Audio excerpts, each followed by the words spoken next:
beautiful co-creators. Lilou here at Stardreaming, a beautiful, beautiful site that actually James that I'm with today has created, co-created, I should say. Is that right? That's true. I have. So thank you for opening your doors. I know you don't have those conversations on camera very often. Not too often, I don't. So thank you for doing that and feel comfortable to do that as part of the Juicy Living Tour. Thank you for coming. Are a juicy artist, a juicy co-creator with a lot of information to share with us. So first of all, we have to talk a little bit about the angel, Archangel Michael that I have behind that you have painted. Yes. How did you get in touch with the angels and how did they guide you to actually do your creation? Well, I started with, a certain amount of like automatic writing, but I actually call it cosmic shorthand. Mm-hmm. And they just guided me, Just like that? Well, I never had painted before, so I had a whole experience, a spiritual awakening, where I was told that I was going to paint and build temples, and I didn't believe in any of it, of course, at the time. Because I was very much a left brain, intellectual and scholar. So you had a normal, regular life, as normal people do, and then all of a sudden, and all of a sudden, I had a volatile experience in Sedona. I was just hiking, and I ended up going into a medicine wheel. Yeah. And I asked permission because I was an anthropologist and archaeologist, so I had an appreciation of many different cultures. And then I just sat in the center, for just a few minutes, and then all of a sudden all the stones burst into flames, and this grandfather spirit appeared with like real long hair, like 10 feet long, and eyes, like stars, and kind of a vortex kind of mouth, and just started speaking to me. And I felt, like chills and everything in my body, but I was like paralyzed. I couldn't move, and so I was very, scared, but it was a very powerful experience because he said, "You're not who you think you are, and you must forget everything you know." Wow. For me, as PhD and... I don't think so, but anyway, that's what he said. And you'll start painting on canvas and murals and building temples for, thousands of people and so on. And I just thought it was so... Out there and so convoluted. It wouldn't have anything to do with me. But I felt it, in my heart. And in Kundalini, it was a very high form, because I didn't even know what Kundalini was. You have to understand where I was at. And this smoke was like coming out of my mouth, which really got my attention, of course.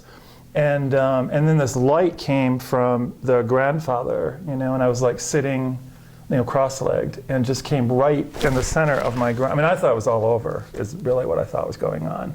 I don't know, like how, but it was just like a lightning bolt. And of course it was very shamanic, but it wasn't my world, you have to understand. So there wasn't really anyone for context either, because I didn't know anyone, even though I live here in Santa Fe with all these, seers and psychics and stuff. I didn't know anyone. Mm-hmm. So what did you do with that experience? What happened then? Well, the first night when I came home and started writing what I'm telling you, something grabbed my hand, which was my higher self, really, Azarius, but I didn't know it was my higher self. He just said he was an angel, and then started writing. He'd grab my hand. It was very forceful, though. It wasn't like, real timid kind of writing. And said, "I'm a light warrior, and it's an angel in your words, and and we're going to do this, and we're going to do that, and the beings are going to come from the star." It was just so overwhelming. Yeah. But you were still in this energy and in it. You didn't get scared? Well, I got scared, but I always thought it would just like go away. Then you wake up from, even if you're in a trance, right? And then that would be it. Because the thing is, I think for me, the most important thing was I just couldn't believe it had anything to do with me. It was just that simple. Where other people ask me, like, well, then why, I don't know. The love I felt, though, from those beings, I can't say that wasn't what held me. There's no question about that. But again, other people, when I was telling people these stories, like, how do you know it's not the devil? How do you know it's not, the darks? Which, of course, part of me, at least in that beginning part, of course I had those ideas. But, who are you going to ask? to find out your answer. So one of the Apart things... from within, right? Well, yeah, but that's only if you know all that. Yeah. I didn't know that in those days. Wow. So either I'm going to go out and find a book on it, or like most people, what do? You either get a shaman or a teacher or whatever.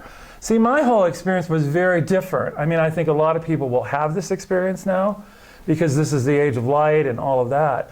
But at the time, for me, I didn't have any visible teachers. I've never had any visible teachers. I mean, in a sense, everyone that comes to Stardreaming for me is a teacher, okay? But I mean in the more formal sense. It just didn't happen to me. So everything was in the invisible. So it was even harder to, in truth, I think, comprehend it. Because I had, like incredible visions. I mean, very descriptive. And then different body parts and all these operations we went through. I mean, I didn't believe in half of that stuff, but every night I religiously wrote when I came out of it. And a lot of times they corrected me, so I felt like, well, it must mean something, But a lot of it was organic. We're moving your liver, your heart, we're washing your eyes with light. I mean, a whole bunch of stuff like that. And, a lot of times, I think, or most of the time, I knew what I was writing, because it came back visually. But I think that I have to be honest that I never thought it ever was really happening. Now, sitting here now, I can tell you it all happened. Yeah, because you were not an artist. You didn't know how to paint, and yet you're painting. This is one of your paintings. Michael was my 80th painting. How many did you paint? I've painted 108 right now. Tell us about that painting journey.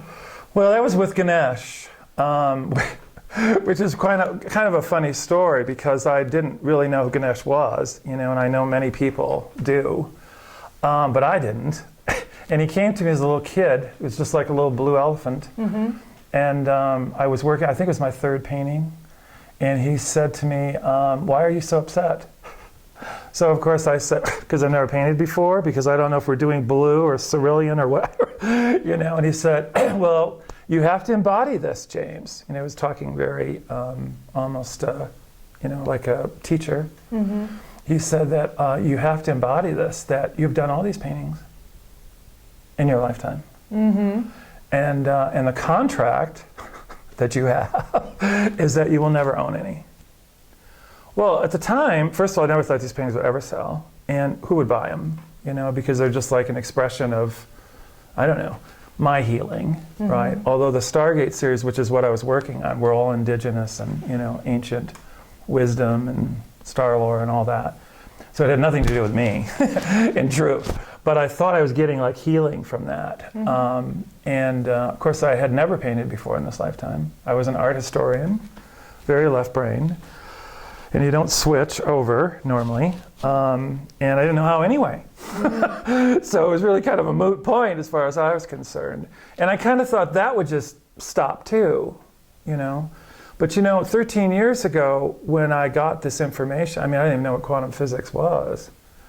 So that was pretty much a leap for me.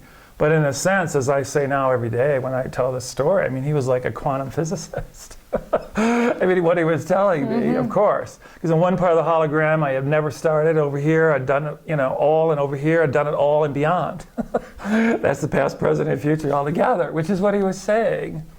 But the other part that was even more overwhelming, though, and that's when I checked out, at least, how would I say this psychologically, is that he came the next day. First of all, I had to find out who he was, so I went to the library and read all this stuff. And I know most people out there probably think that was just ridiculous. What do you mean? How could you not know who Ganesha was? Well, I just didn't. So I bought this book, and it was called Ganesha, and it was like 1,000 pages, had all his mudras and everything. So I was reading all this, right? But there wasn't anything in there that looked like this blue elephant that I was seeing. Because, he didn't have jewelry on, he didn't have all his regalia. It was more like a cartoon. So anyway, I read that. I met a yoga teacher, and she told me this whole story about, Ganesha had come to her and all that. And he's a lord of India and all that. And I was like, oh, why is he so tiny? I just had these ideas. And anyway, so he came a few days later, and he said to me, I will never forget this, because I really thought that I needed to, well, I did see someone, I'll tell you, but he said, not only have you done all these paintings in your lifetime, but they are on a public gallery on the star system of Sirius. And they are seen by thousands of people every day. That is what you need to embody. Well, I don't know about you, but for a cartoon blue elephant to tell you, right, first of all, you've done everything in your lifetime. It's all gone. It's already and gone. now it's on a star system on Sirius? Please. So that's when I went and sought help. And thank God it was a Jungian analyst. How did you go about it? I just, through another person, you know, So you were sharing your experience with physical people at the time? No, not yet. I mean, that came later. I had to build the Star Temple first, which was these 22 paintings, you know, 12 stargates, 10 masters. And then all these people came. I mean, part of my story, I think, at least the strength of it, was we started out with no boundaries. I had people come day and night. I didn't know why they were coming, you know, but they would call me or I'd be with them all night. Some of them passed out from the energy, and then I just went back and painted. It was a very strange time for me. And they would just call me. I mean, I wrote about this actually in my book, but because people would just call and say, can I come? I heard about, you know, the House of Star. I don't even know where this was coming from. But at that time, I realized that what the masters and the angels and what they were saying to me is like, we'll take care of it. Mm-hmm. Every person that comes to that door, just like now, that's how you got here. How are you getting here, by the way? They brought you. I mean, that's how it works, right? I mean, the illusion is that it doesn't, but it took years to embody that. Because I know that every person that walks through that door, and I have a lot of compassion for people like this because I know that they're farther than I ever was when I started. But everyone has to start somewhere. Mm-hmm. And so I always have this compassion because, you know, we see all different kinds of people from Buddhist monks to, you know, Presbyterians. I mean, all kinds of, you know, people, metaphysical people, and just everyday people. Because, you know, Stardreaming is cosmic. You know, it's Milky Way, sun, moon, stars. How do you define Stardreaming? It's a sacred site for the new world. You know, as Raphael said, it's a wonder of the new earth, in his words.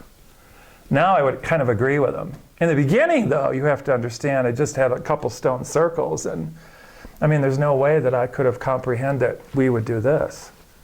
It just wasn't in there. This as to what? Pardon? This as to what? What is this? I mean, as far as the number of temples and the actual energy that's here, you know. So how is this aligned on a universal scale?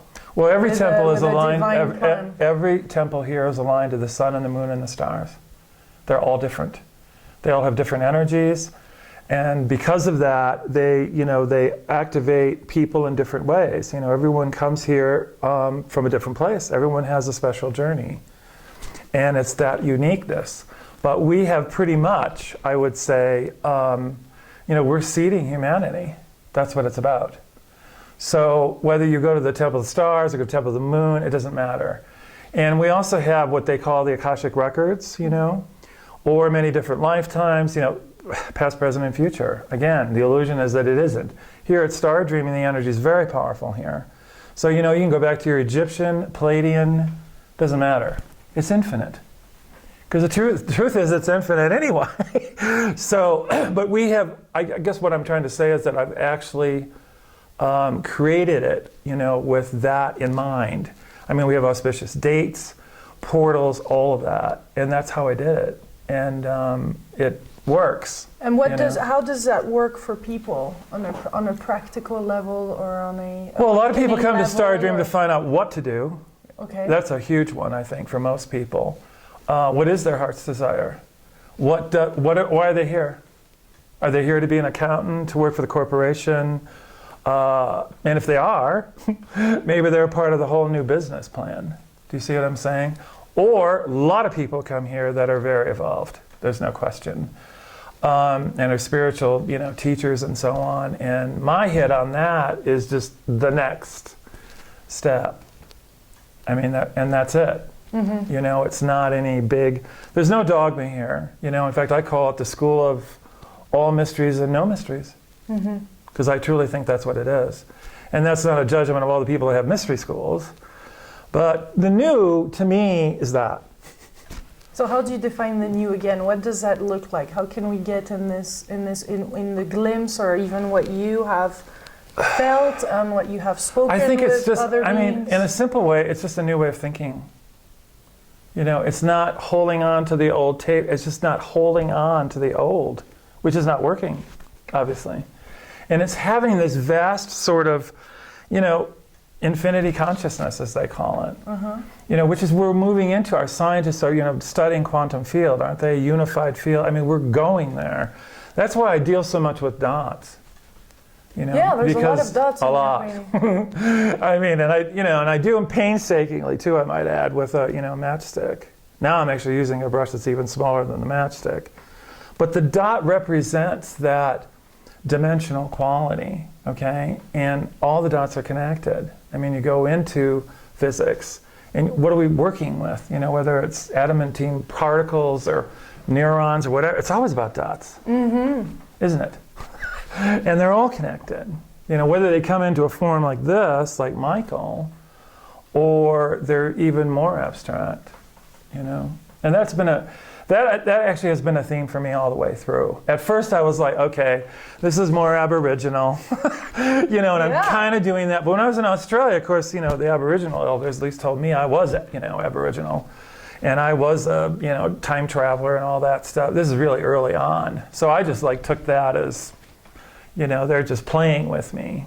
And then when some of them were here, you know, they were showing me actually years ago how star dreaming would look with these concentric circles and stuff. I thought they were crazy. But you know, when you look at the aerial of star dreaming, even though some of these stones are like 12 tons and stuff, you know what they look like from the air? A dot. So you have all these dots, you know? I mean, it's such an interest, as above, so below. And the land is in a heart shape? The land is in the shape of a heart, and the road that everyone comes in on, like you did this morning, is, we call it spirit line. And it separates the heart. So wherever you are at star dreaming on another level, okay, whether you even get what I'm talking about, it's interdimensional. You know, it's as above, so below. You're on the mother in the shape of a heart in this vortex of energy all the time. So for a lot of people, when they're out here, they really get that, okay, that they're on this huge heart. I mean, it's a beautiful concept. Plus we did I did the Temple of the Heart, which actually mimics that exact same design. And it's all made of like red granite. So it has a lot of heart energy. And then I did the walkway with like rose quartz, which is even more feminine and, you know, fire for the heart chakra. So when you're painting, do you look at it afterwards and say, what is that? And then you start to understand or get into the painting? Lots of times. I mean, if people could see my drawings, most kids would be way ahead. In fact, I have kids' drawings on my refrigerator just to remind me, because I don't know how to draw. But it's like Michael said to me once, which this was a big one for me, because, you know, I've done all these figurative paintings through the years and a children's book, and, you know, there's a lot of faces is where I'm going with this. And so when I was painting him, because, you know, as an artist, if you know how to draw, then, you know, you draw the eyes and the nose and everything, right? And you could do a beautiful one, which I've done many times. But then you have to paint over, okay, because you have to get, whether it's a flesh tone or, like in his case, he wanted it blue, which of course I thought was ridiculous at first. And then, you know, if you really know how to draw, of course you know where the eyes and the mouth and everything is, right? Well, I never did. So I just, you know, I had to trust this, you have to understand, whoever I am painting, that will come through. But one of the really beautiful things that Michael said to me, and we'll see down the road, because I'm not saying that I'm buying this totally either, but he might be right, is that I'm probably more of a realist than most. So when I was doing his face, that's what he said, why do you get so upset about it? He said, every time you get to a face, you just like, you know, lose it. Why do you do that? And I said, well, because I don't know how to draw, number one. And I look at my work as being very childlike, very naive. I do. But now I'm starting to change a little bit. you know, because when I did the archangels, yeah, they're kind of human, but they're not. You know, they have blue faces. I had a medicine woman the next day, as an affirmation, which is always great, to say like, oh, Skyfather. So I was like, yeah, it is Skyfather. But, you know, I had other people in here that I know have not seen angels like this. I mean, a friend of mine sent me a CD of angels. I looked at 1,000 images from all different periods of history, right? There's not one that's not human. Not one. Even Van Gogh had a blue face, right? But blonde hair, beautiful like yours. I mean, he's definitely human. Okay, but it was blue. So that was the closest thing. So what the angels were saying, we are otherworldly. We have never been human. You have made us human for thousands of years. It's not where we're at. So if you even look at my work, I mean, they have no bodies. Because they're not what we think they are. So what Michael is saying, whether this is true or not, okay, because I know that, you know, this is live, either be shot down or burned at the stake, I think that is what they look like. And in my kids' book, you know, Green Goddess and Lilith and all the ones that I painted, which this is hard for me to say, okay, but I know that's what they look like. Because lately I've been getting emails from people that are telling me, this is what the angels look like. This is what we're seeing. We're not seeing, you know, the ones from like the Renaissance. And this is nothing against anyone who ever depicted this, because more power to them. I wish I was a pre-Raphaelite painter. I can't tell you, but I'm not. And the truth is, my work, at least at this stage, I know has the energy and the vibration. Yeah. A lot of the pre-Raphaelite was beautiful. And that's what I would like to speak about, is that vibration and that energy. Tell us. Watching those paintings, you're saying, can shift and... Oh, definitely. I have all kinds of people that either are seeing things. Well, the easiest way to explain it, I think, is most of my work are portals. And I don't mean, though, in the rhetorical sense. I'm talking about a true portal. For a lot of people, Michael will come off the canvas, or Michael will come into your dream state, or whatever it is. The thing about magic, okay, that a couple of things I've learned. Yeah. One is, it's not about if you can move the couch or not, and all the parlor tricks that can be done, you know, that things fall from the ceiling or whatever, but it's about awareness. The greatest power in magic is just awareness. Then, like in my case, okay, one way of saying it is that I opened my heart so large, I moved mountains. And I did, literally. I moved 300 tons of stone here by hand, which is totally impossible. The other thing about magic is if you do it correctly, and what I mean by that, if you are an artist, depends on, you know, I mean, whatever your walk of life is. But if you have used the symbols correctly, you know, you haven't decided to change the sun sign to make it who knows what, or changing other symbols, right, then it doesn't work. But if you're taking it from ancient, indigenous, you know, from above, without playing around with it, you know, because you're an artist, you're without creative. Exactly. It always works. So whether you have a card of mine, or a poster, or a print, or the original painting, doesn't matter. And for me, that's the greatest gift, because the people come back and they're going through what the woman is going through that owns the original. And you know, it's a whole different concept in art too, because it's like approaching it from a healing and transformative position first. Not second, you know, not after it sells, for example, you know, which, I mean, I'd be the first one to admit that myself, because in the beginning, I remember writing in journal after journal, I hope that my paintings will sell someday. I mean, I'm sure they won't, but I hope they do. Tell us about the tree of doubt. I have a tree of doubt outside that has 19 ribbons on it. And each ribbon, I've written the painting, right, the name of the painting that I thought wouldn't sell. And it's about, what is that, about 2 years, I guess. This painting here of acceptance is the last painting, so far at least, that I have never put a ribbon. Because I was told, because the name of the painting, of course, is acceptance of all who you are. If you can accept all who you are, you shouldn't have a doubting tree. But I have it there to remind all the people how we all have these same ideas and go through these same things, no matter who you are. no matter how evolved, wherever you are and wherever you think you are, there's always, because we're in separation, you know, and that's a big part of our whole thinking process. So, but it's not a punishment. You know, I think some of us take it like a plight, and we have to transmute that part. I think that's important to do that, because that's the only way you really can be whole, is the truth. So talking back about this vibration and this energy, those paintings bring an energy. They bring an energy, they activate. That you believe is important to activate something within totally. human beings that is needed right now? Sure. For what reason? Well, it's the only way we're going to move into an age of light, in a way of thinking differently. I mean, it isn't just through art. Yeah. I mean, it's through, and I mean, in their words, I'm doing it with print, because I'm writing, as well as stone. You know, there's a huge labyrinth craze going on right now. I mean, this Stardreaming is only one place, as far as I see it. There would be many. They've showed me like a sphere with like all kinds of little Christmas tree lights. All the Christmas tree lights are all the different sacred sites on the planet that are coming. Not the ones that are here, the ones we will create.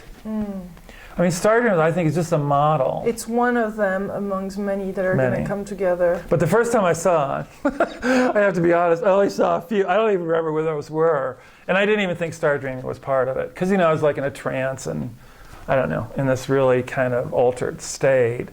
And I remember writing later about, I was like, I wonder if we're one of those lights. But of course, I mean, this is early on too. See, I never thought we were going to do 13 temples here either, you have to understand. I just had a little stone circle out there. And then I was going to build a studio and paint. So I didn't know we were going to go to this level.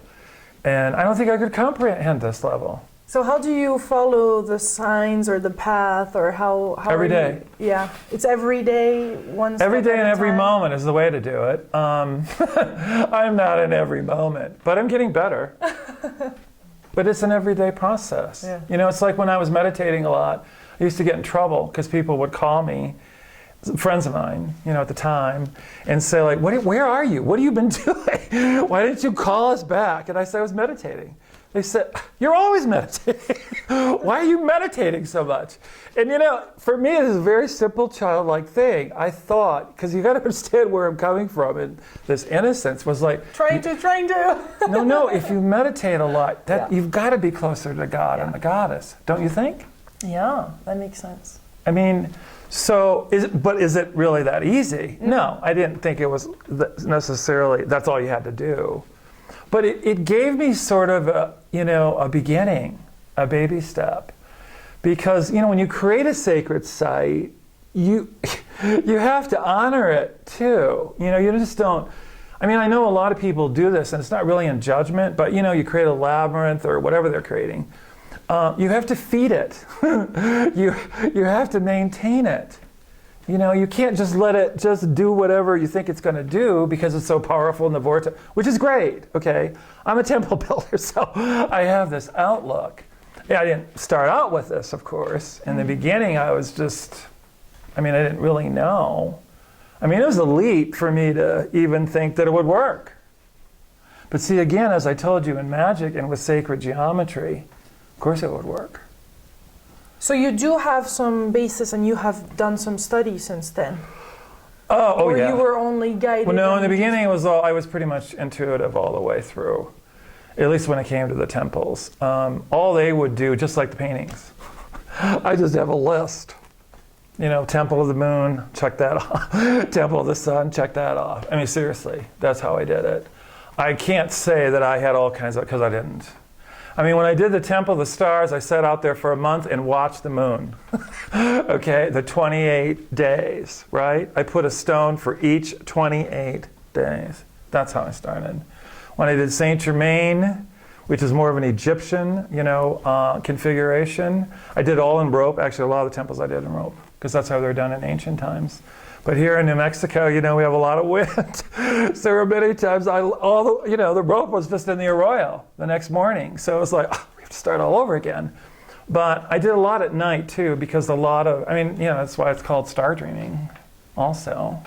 Because that we really move through again, either you, I mean, the bottom line with all of this, I think, at least the biggest thing I learned, was that either we're in an unlimited universe or we're not. If we are, then everything is unlimited. Mm-hmm. That's a hard one to grasp, I think, for most people. Me too. But it's something I'm definitely moving into. Because then your whole life changes. When you say, like, how can you, that's the kind of thinking I'm talking about. So you look at your life in all these different aspects, and it's like, okay, so what do I think isn't unlimited? Lots of things. Those are the ones you have to work on. So what's the question? What should we wake up everybody? Every day, what kind of question should we have? I don't know if it's a question more than gratitude. Gratitude. Yeah. Uh-huh. It's another day. But you were saying to look at the thing that we haven't yet achieved or that we haven't stepped into yet as treasures, instead of looking, what can I do? I think your question was, what have I not done yet, or what? Oh, I see what you're saying. Well, I think the easiest thing is just to ask. I think most people forget that they can ask.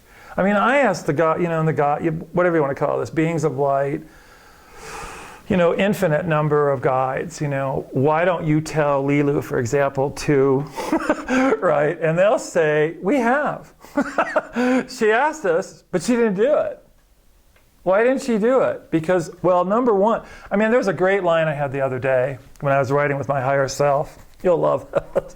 Because we were talking about this very thing. And so Azari said to me, because I was telling him about someone who, got the information but then wasn't doing it. I said, well, why is that always a problem? And he said, James, everyone doesn't listen and just move forward. Besides, most of them don't believe we even exist anyway. And I thought that was a great line, because isn't that true for so many people? They only believe to a certain level. Do you know what I'm saying? If they are hearing voices and the angels are talking to them, I mean, depending who it is. I mean, for many, this is a great movement, but they're always there. I've never had one guide or spiritual father, grandfather, grandmother, whatever, ever say, we're not working with you anymore. Everybody is worthy of it. Everybody is. Because we're all connected with it anyway. Michael always says to me, which is interesting, we're in front of Michael, because he has all kinds of things to say, of course, is, in the first place, you give us way too much credit. Why are you giving us so much credit? See, we've been doing that for about 1,000 years, or thousands of years, I guess. So that's one thing that we all need to embody. And that's not easy to do when you have all this programming that, they're up in heaven, flying around, or whatever they're doing, and we're not. So who do you work closely with? Ooh, that's a loaded question. Which realm are you talking about? Tell us about the realms. I think the honesty, I work with them all. Because the illusion is that you wouldn't. Mm-hmm. Those are his words. Mm-hmm. It took me a while. He was very powerful for me. Because every time I would, run into a wall, so to speak, like you're asking, he would just say the illusion is that it isn't. I said, well, everyone doesn't think that or could do. He said, why not? And as far as like creating, okay, which I think is a big thing for all of us, right? You don't have to be an artist or a writer or whatever. Mm-hmm. Everyone has a creative impulse. They love to create. He said, what is it you think you can't create? I didn't have an answer. I said, I don't know. I have to think about that, because I have done things that I never thought I would do. Yeah. Ever. And how do you not get the ego in it? Because I guess the ego can get into it and it's easy to identify to that, to the achievements. That's a hard one, I think. You have to be vulnerable. You have to surrender. As Metatron would say, another archangel, you have to surrender totally. That is not an easy one. As they told me once, you're masters of nothing, okay? You all have that down. Doesn't press any buttons. To be masters of everything, though, is a whole different thing. And that's where you have to be. So that surrender and trust was that's probably the biggest strength, I think, in my story. for everyone, is just to be able to do that. Because I went from one whole, life to another. And no, I did not know the outcome. I mean, I never thought I'd be sitting here saying I've sold all these paintings and I built all of this and why are all these people coming? Well, I told you why, but there's another part of me. Well, in marketing and business, is like, how do you get all these people here? Well, because of them. See, I do give them a lot of credit. Yeah, and I also have an interchange with them. I think the most important thing for a lot of people is they go through different, journeys with this. A lot of them, they're definitely separate. The angels are flying around and, the beings of light and the ET, whatever you want to call them, are working outside of us in the external. And then there's another group of people of spiritual, metaphysical, whatever you want to call them, okay, that I think are holding it all within, okay, because that is where it is. And in relation to ego, that's how you get like no ego if you're all in here. Well, I've learned, at least where I am at this point in my life, is that it has to be both. This is what I learned in alchemy when I started studying alchemy a few years ago, which of course I didn't know anything about. And that's a whole nother chapter. But it was really how I was able to do this, I know now when they would just say in a simple way, the inner can create the outer. Well, they mean that. So my inner could move mountains by opening my heart. And I did for that, okay? As well as create all of this. And create all of this. So the heart is a big piece. The heart is a big piece. At one point I thought in alchemy maybe the heart was the only thing. But I think what we forget, okay, because I did a huge painting of a heart. It's called Heart of Gold. I mean, where we get the term Heart of Gold? Well, in alchemy, it's gold. I mean, they mean real gold, and they mean, philosophical gold. But I did the painting because I wanted people to see what the energy of that is, and that it is about this big, huge heart, okay? But when you do that, myself included, I learned this one, and I know many people out there know this, but many don't, is that it is not just a little, fuzzy-wuzzy kind of thing. It's very intense work. Huge inner openings, with sorrow and shadow and all of that, which is not easy to go through. And the whole, operation of alchemy is that. So I wouldn't just say like you just open your heart. I mean, it's more than that. But when you do that, you do allow that. I mean, for many, for at least like for the alchemists, the heart was the center of the universe. It was the portal. And I do believe that we can go through our heart to wherever. There's no question about that. I mean, every sage, magician, esoteric doctrine from, thousands of years ago has always been the case. Tell us about your relationship with Merlin. Because I see I read a lot of like little Merlin-y. Yeah, I had a lot of stuff with Merlin in the beginning. He taught me a lot about magic.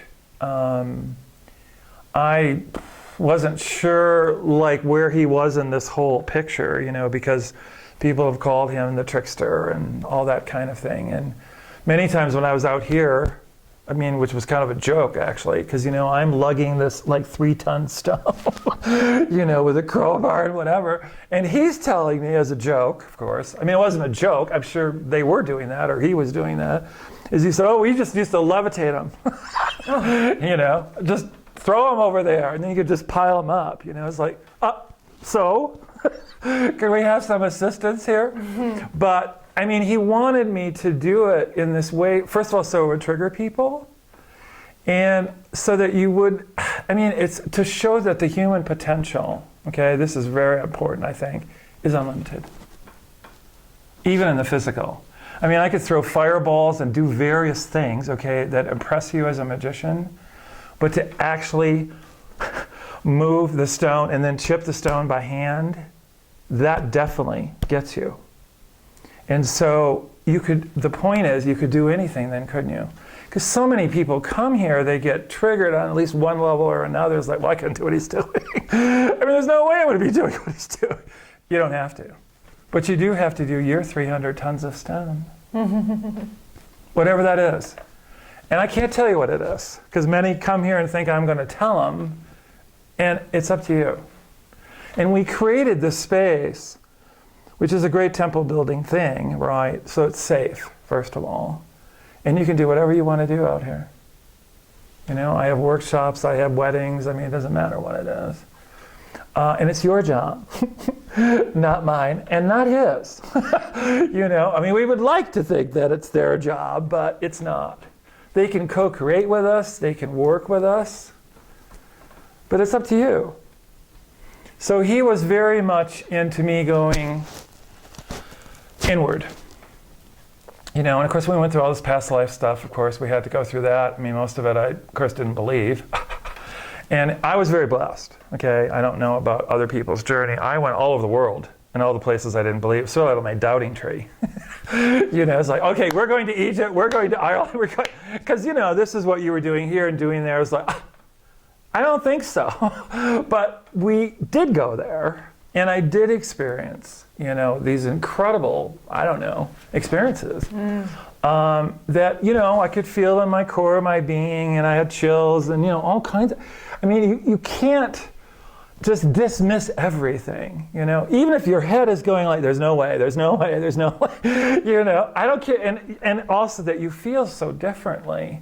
I mean, people ask me that all the time, and I think that's what we go through.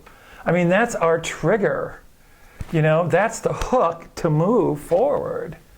And everyone has that. I've never met anyone that says, oh, I'm just walking around and then I was enlightened. You know, I mean, it just doesn't happen that way. You know, there's a lot of work. And it's not necessarily the kind of work like work, you know, but there is a surrender and trust. And as the angels, they have a great meditation that I also did a whole bunch of paintings of this too. And they're actually that. Like Michael behind us really is about surrender. And Gabriel is trust, and Raphael is allow, and Uriel is receive. And after you do all four of them, then what? You accept everything. And that's really, you know, and there are many different ways to do that, many different disciplines to do that. But it's a very simple, just star. You know, and it's something to really embody. And if you can do that, even if you, and you don't have to do it linearly either, you know, I mean, a lot of people are going to trust for, because everyone's going to have an issue with this. You know, when I did these paintings like the archangels, and then I did another series of Metatron of, you know, surrender, trust, and so on. Boy, people came in and was like, oh, trust is such an issue for me. You know, surrender I have down, trust, no way. Allowing. So exactly, allowing and receiving, huge. I mean, when I painted receive, even for myself, I kept on flippantly saying release. And then I would catch myself and say, no, I mean receive. Because they would ask me what I'm working on, right? Or people would come here and say, what is the name of that painting? And then it hit me, of course, if you're going to receive everything and nothing, the only way to do that is to release everything. And that's not easy. So once I got that, I thought I was going to change the name of the painting, but of course they said no. But that was a huge aha for me, for I think everyone in that respect. In order to receive all that we deserve, you have to release all of it. And that is not easy. You know, I mean, a lot of us have bits and pieces of that, but if you're going to get wholeness, it has to be all of it. And so, see, through this whole thing, what I'm really talking about or getting to is just a different way of thinking.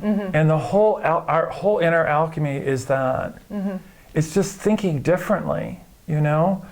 And it is time for us to do that. It is time for us to do that. And it doesn't take lifetimes to think differently. You know what? I'll tell you one thing Merlin taught me, which was a great line. He said, it's only, you know, illusion is only a thought away.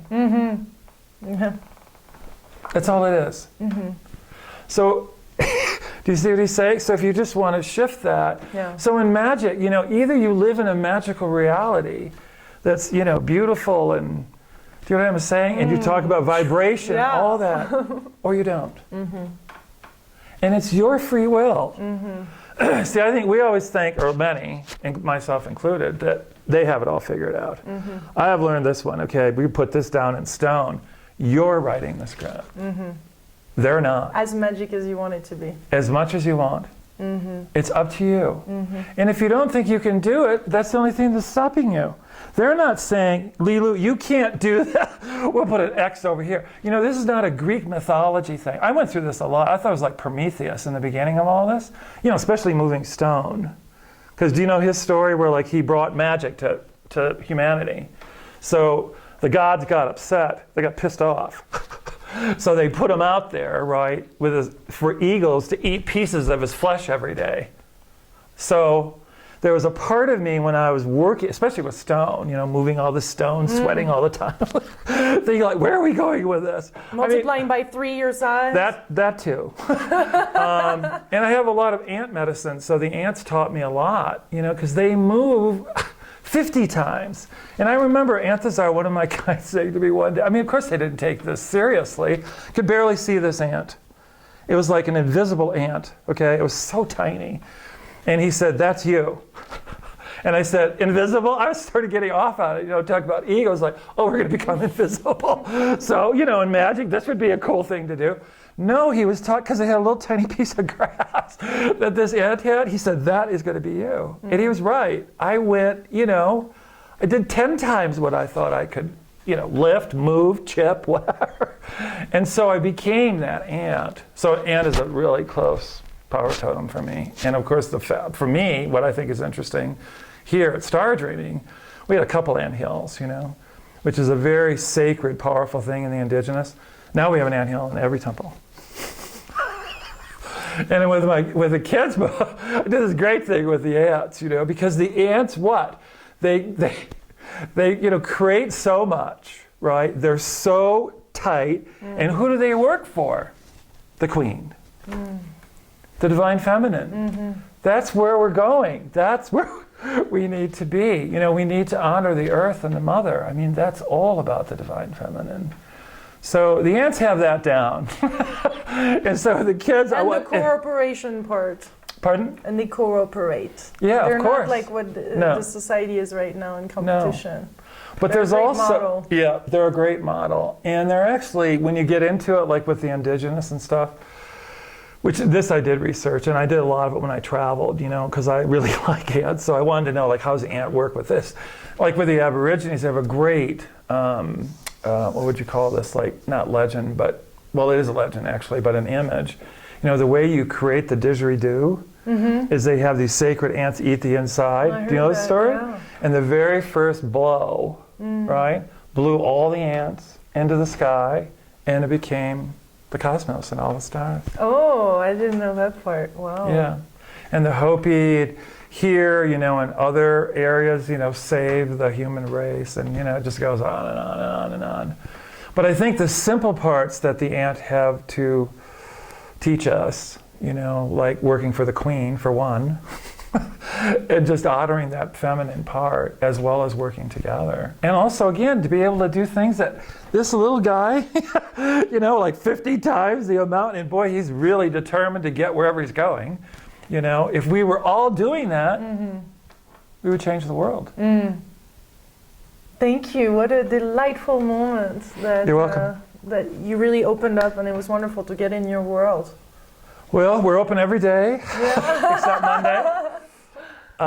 And, you know, we see, I mean, I tell people to work the temples, you know, because there are many places, of course, in sacred science. But Stardreaming is very unique in that respect.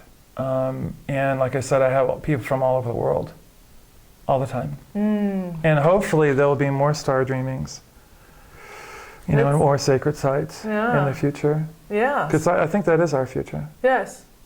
But also remembering in people's own capacity, wherever they're watching this in the world, that they can also... I tell everyone to do like the Temple of Heart. I can tell you that answer. Because when I did the Temple of Heart, because I was, you know, working on labyrinths, and I knew that people, they had to be a certain way, right? Which I refuted this years ago. But at the time, I remember at least the you know, the masters and the angels telling me, like, tell everyone, James, if people just created a little heart of stone, feather, whatever they want in their backyard, you could change the entire vibration of the planet. Just that. So just the heart. Just everyone knows how to do the heart. Okay, you don't need a book. You don't need a workshop. Seriously. I mean, mine is pretty, you know, grand, but you can do anything you want. So I inspired this one group a couple years ago, so much so they did a labyrinth, and then they did a huge heart outside of it, so that people, you know, would be in the heart energy. And then, because just walking in the heart, I mean, I learned this actually from I can't think of his name now, a scholar in Egypt, because he told me it was like a biosignature in ancient times. I mean, just the shape, you know, and the different of the heart with like the walkways, you know. So that's what I had already created, and I was just like so, I don't know, amazed, you know, that actually was a signature. So when the master said that and the angels, I do that every day with people. So it isn't like you can't do it, you know, and it doesn't have to be as big as mine or anything like that. You can do whatever you want. Let's go and check yours out. Okay. Yeah, sounds good.